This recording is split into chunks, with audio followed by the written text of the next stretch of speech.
आज का हमारा जो टॉपिक है वो है difference between variation and adaptation. दोनों टॉपिक हम लोग पहले पढ़ चुके हैं।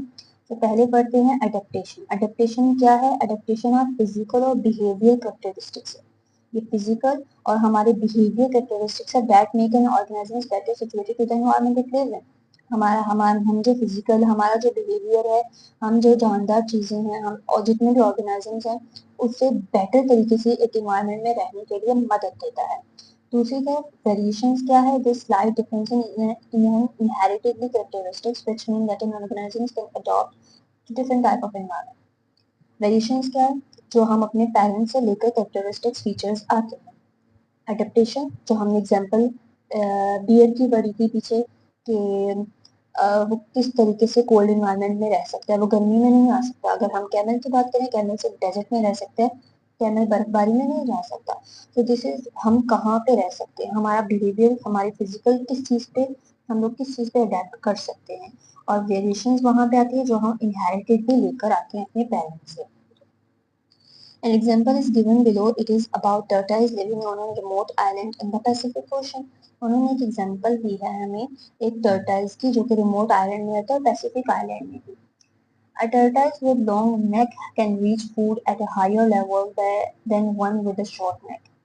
मतलब उन्होंने इस पूरे पैराग्राफ में जो बात की हुई है वो एक टर्टल की हुई है कि जिसके पास लंबी नेक होती है वो खाना इजीली खा सकता है, neck able to reach leaves and therefore survive, और वो इजीली सर्वाइव कर सकता है। This is the example of this variation adaptation की कि एक लंबी नेक वाला जो टर्टल है वो इजीली पत्तों तक पहुंच सकता है, खाना खा सकता है as compare to shorter than. तो ये इसकी एक एग्जांपल होगी। इस पूरे पैराग्राफ में यही टर्टल की बात की हुई है कि आफ्टर ऑल जनरेशन के बाद हर आइलैंड के लंबे नेक वाले हमें टर्टल्स मिलेंगे, शॉर्ट नेक वाले नहीं, क्योंकि वो सरवाइव नहीं कर पाते, क्योंकि वो खाना नहीं खा पाते। जैसे कि ये ऊपर है घास पे, उसकी गर्दन ऊपर करके वो घास खा रहा है। तो this is the example of this. इस पूरे पैराग्राफ में वही बात की गई है। अगर हम इंसानों की बात करें तो having a long neck is still variation. हमारे यहाँ वेरिएशन जो है वो लॉन्ग नेक का है, बट हम इसे, हमारे यहाँ ये अडेप्टेशन नहीं है। वेरिएशन जो हम लेकर आते हैं इनहेरिटेडली। अगर आपके पेरेंट्स की गर्दन लंबी है तो आपकी भी होगी, वो इनहेरिटेडली चलती आ रही है। दिस इज वेरिएशन, अडेप्टेशन नहीं है। लॉन्ग नेक इस्तेमाल हम कब कर सकते हैं? जब हम कोई गेम्स खेल रहे हो या देख रहे हो या यूट्यूब देख रहे हो, अदरवाइज इसका कोई हमारी जिंदगी में इफेक्ट नहीं है।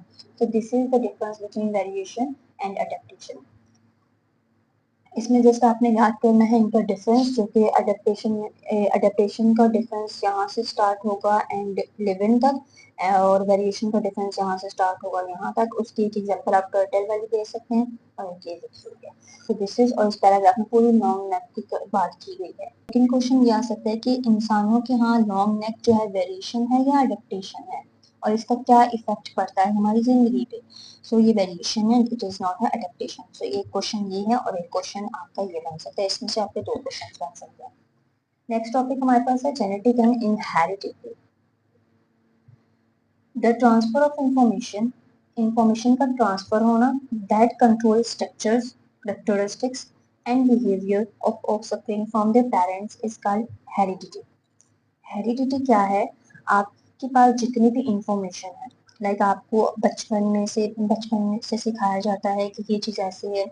आपका स्ट्रक्चर, आपके अंदर जो कुछ भी कैरेक्टरिस्टिक्स हैं, आपका बिहेवियर, हम कहते हैं कि आप इतने अच्छे बिहेवियर, आपका इतना अच्छा बिहेवियर, तो वो किस पे गया होगा? जाहिर है आपके पेरेंट्स ने आपको सिखाया होगा।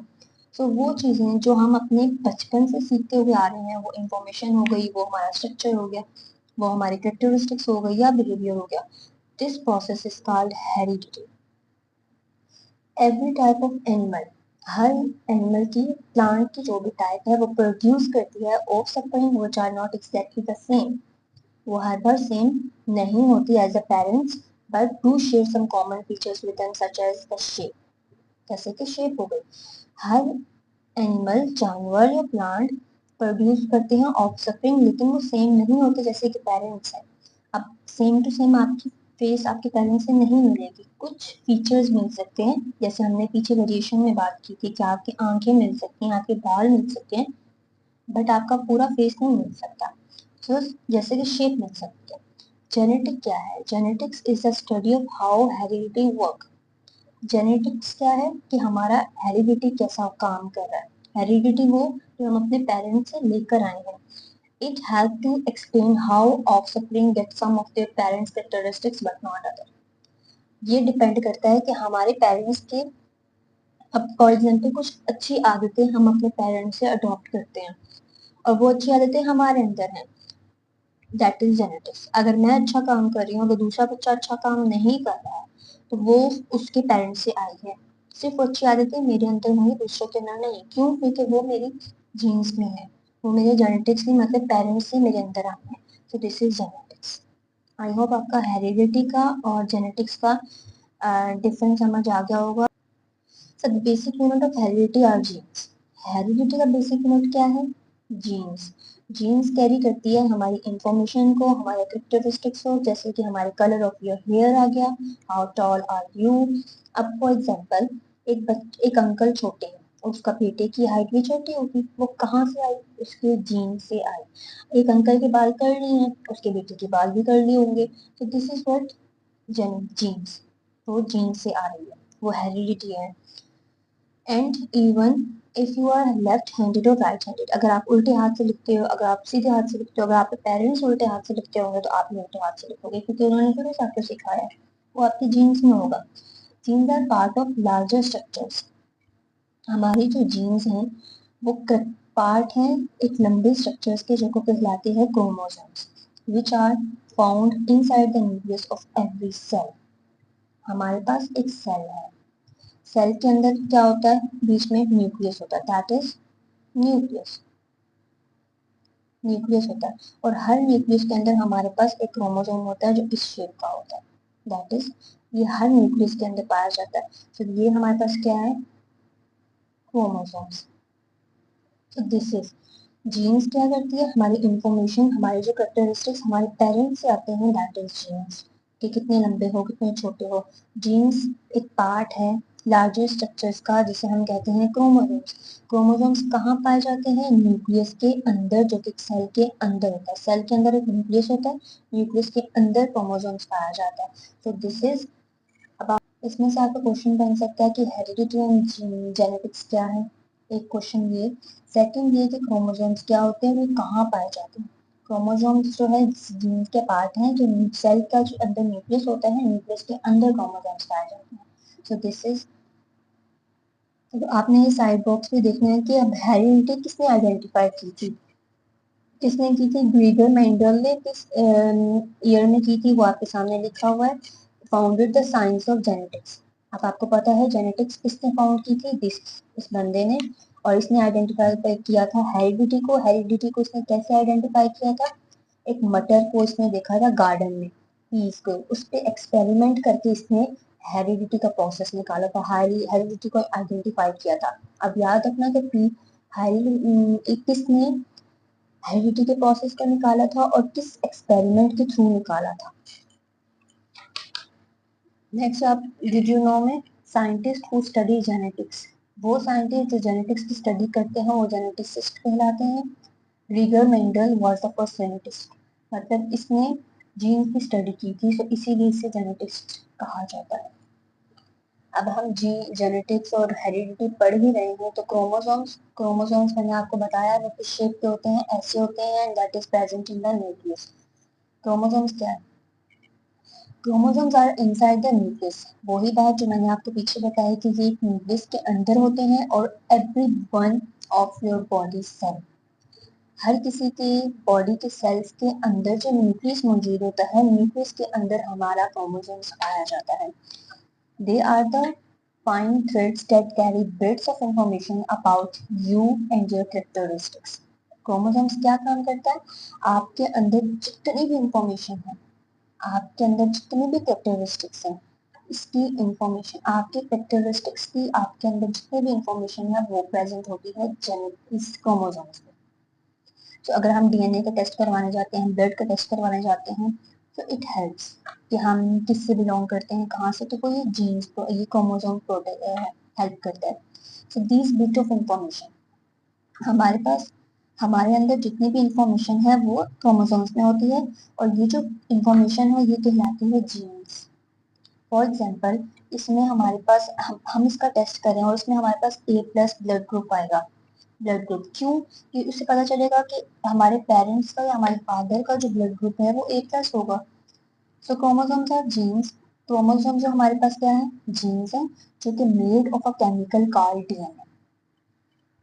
अब हमने क्या पढ़ा कि हमारे पास एक सेल है, सेल के अंदर एक न्यूक्लियस होता है, न्यूक्लियस के अंदर एक क्रोमोसोम्स पाया जाता है। क्रोमोसोम्स के अंदर जितनी भी इंफॉर्मेशन होती है वो क्या कहलाती है? जीन्स कहलाती है।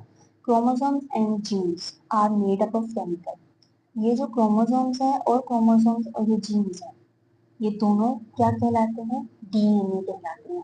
कहते हैं DNA का टेस्ट ले लो, ये ले लो, तो वो इससे होगा।